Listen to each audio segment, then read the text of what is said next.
அவ்யக்த சமிங்கை சதா ஆடாத அசையாத ஏக்கர ஸ்திதியினுடைய அனுபவத்தை செய்யுங்கள்.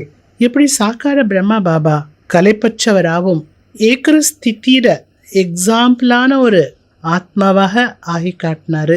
சூழ்நிலை மாறினாலும் அவருடைய மனநிலை மாறல, காட்சிகள் மாறினாலும் அவருடைய மனநிலை மாறல, கடுமையான விஷயங்கள் வந்தாலும் அவருடைய மனநிலை மாறல, ஸ்திதி மாறல, உறுதியான மனோநிலையோடு பிரம்மா பாபா இருந்தாரு. அதுக்கு காரணம் என்ன? ஆடாத அசையாத நிலையில் இருந்ததுக்கு காரணம் என்ன? பாபா உறுதியுடையவராக இருந்ததுனால அவருக்கு ஸ்திதி என்பது ஆடல அசையல. वैसे बच्चों को भी औरों को प्रीत एग्जाम्पल बनना है. பிரம்மா பாபா உதாரணமான ஆத்மாவாக ஆனது போல நீங்கள் குழந்தைகளும் பிறருக்கு உதாரணமானவராக ஆக வேண்டும். இதுதான் சேவை.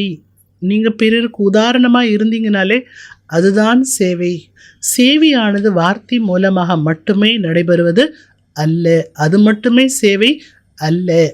ஸ்திதி மூலமாகவும் சேவை என்பது நடக்கின்றது. உங்கள் ஸ்திதி நல்லா இருக்குது, அதை பார்த்து நிறைய பேருக்கு தூண்டுதல் கிடைக்கிறது, அதை பார்த்து நிறைய பேருக்கு ஒரு தன்னம்பிக்கை பிறக்குது, அது கூட என்ன? சேவை.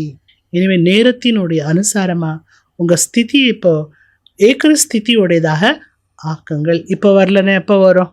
ஏக்கர ஸ்திதி இப்போ வரலன்னா எப்போ வரும்? வரத்துக்கு வழி இல்லை இல்லையா, டைம் இல்லை இல்லையா? அதனால என்ன சொல்கிறாங்க பாபா?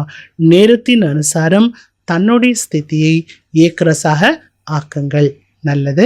ஓம் சாந்தி.